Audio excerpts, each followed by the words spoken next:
Hello everybody. First, thanks for watching. I know there are a lot of fly time videos out there, and I appreciate you clicking on this one.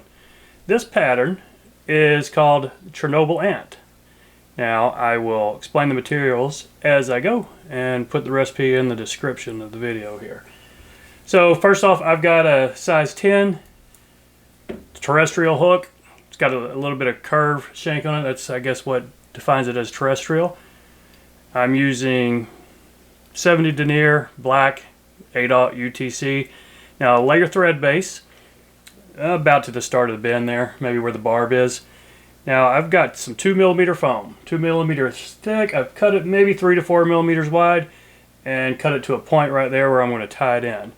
So we just tie this in pretty far back here where we started, a little bit closer to me at the beginning, so the second wrap might spin it over the top. Before you lock it in too tight, just check, make sure you're centered on there. That looks pretty good right there. So move that back up here. Now for an underbody, I guess it's some black flash, crystal flash like chenille. So this one is actually called estaz, I think. So it's going to be pretty buggy, but we'll trim it in a second. And when we fold the segments over, you won't see it on the top, but you'll see a lot of this on the bottom. So catch that in, bring your thread back up to the front, and then I'm going to give this just a little bit of a spin, tighten it up a little bit, wrap enough to get you up to the front. Again, it's going to look pretty buggy for a little while, but it cleans up nicely. So that's probably enough right there. So now these Chernobyl series, you've probably heard or seen the Chernobyl Hopper, etc. They have 4 segments usually. Even the ant here has 4 segments. So I'm going to lock that in pretty good. Now let's bring this thread back to where we want to start our first segment. So hang my thread right there, see if that's where I want it. Yeah, I think so. So a kind of loose wrap over the top, and just make sure you're centered on the top. Take a look at it. Is that about the length of the segment I want? Yes. For this size, that's probably about right. So now we can just get a little bit of a tighter wrap while we still hold it onto the top. Now another securing wrap there. Okay, I think that's a fine abdomen there. Now get you some just rubber lively legs, whatever these things are called. Black or mostly black if you got them. So I'm folding it over right here and bringing it up. I'm going to do this one on this side right here. Now let's see. So I just fold it over my thread and then one more wrap right there. Catch that one in, and I'm going to see that I've got 2 coming off that side. And we'll do the same thing over on this side here. So can you see that? My shadow's in the way a little bit, but right there. Okay. Now I want these to point a little bit more up forward if I can make it happen. So just got a couple tight wraps right there. And lift this up. You know what? Sometimes it helps to go ahead and trim these to length. So I'll just pull these. And I don't suppose there is any rule that says how long these have to be. I just cut them to what I think looks right. So we've got our 4 legs right there. Now a couple wraps underneath to get the next segment. Fold that over and do the same thing right here. Just take a look at it, make sure it is where you want it to be before you're pulling tight. So I think that's okay right there. Now medium tight wrap, and then second wrap can be a little tighter. Make sure you're still centered on the top as you pull these wraps in tight. So now we've got our 2 segments there. We're pretty well centered on top of the fly.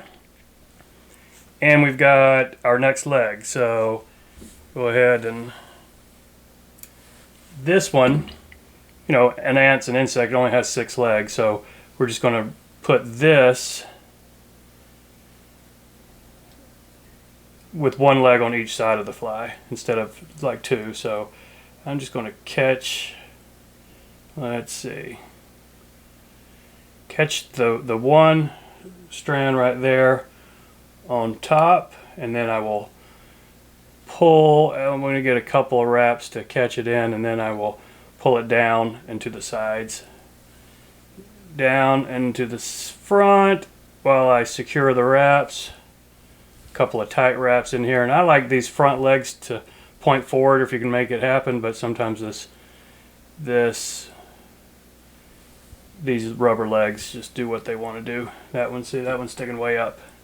See if we can couple more wraps and get that one buried in there. Okay, that one looks all right. Got the 2 legs pointing forward. Now, you don't have to, but I usually do tie a little bit of white wool yarn on the top just to give me an indicator. These things don't ride real high in the water. They certainly float. They'll float all day long, but they don't ride too high because you got the hook and all this mess underneath. So just catch this in, several wraps. We're going to pull that out or fluff it out in a minute, and we don't want those to pull out on us. So take a look at your underside. We don't have a whole lot of room for this last segment, but we've got enough. So you bring your thread back up to the eye, and let's do our last segment right here. It's probably going to be a little bit smaller, and then the 4th segment is really just the head sticking out up there. So all right, if we've got that centered where we like it, then we can pull this tight. A couple of locking wraps here, and now this is about the only tricky part of the fly is getting a whip finish under that head right there. But you can do it. You just pull it back and a couple of wraps in there. Take your whip finish tool, and then you kind of do the same thing. Pull it back, and 2, 3, 4 wraps should be all right. Now let's snip our thread and finish the fly here. Big long head. I like to cut it off about the same as one of the back 2 segments, so it's kind of big head, and then just cut some angles here. It's not a square-headed ant. It is a trapezoidal head, I guess. Is that what ants look like? I don't know. I mean, I've seen ants. We've all seen ants. So really, now let's pull this indicator out. So that's wool yarn on top. Take your dubbing brush if you got a dubbing brush, or if you're me, you got a popsicle stick with some Velcro on it. Just kind of fluff this together, and then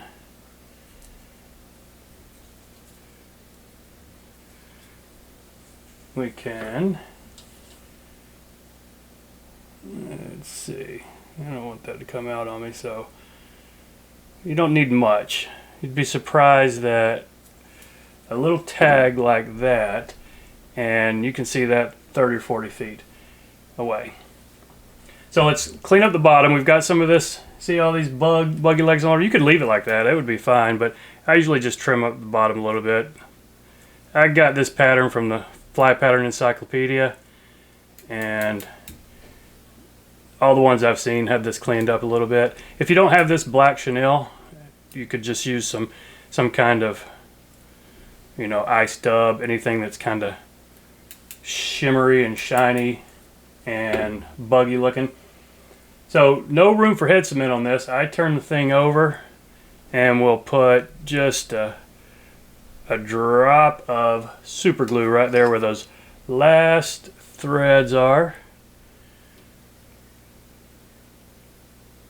It doesn't take much. Just kind of holding that thread in, locking it in. So there you have it.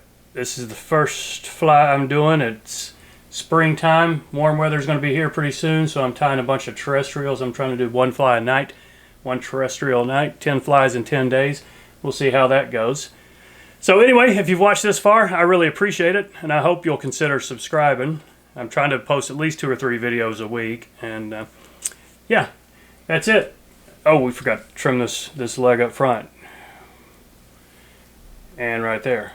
So there we go. Now we're really done. The Chernobyl ant. That's all, everybody. Thanks again.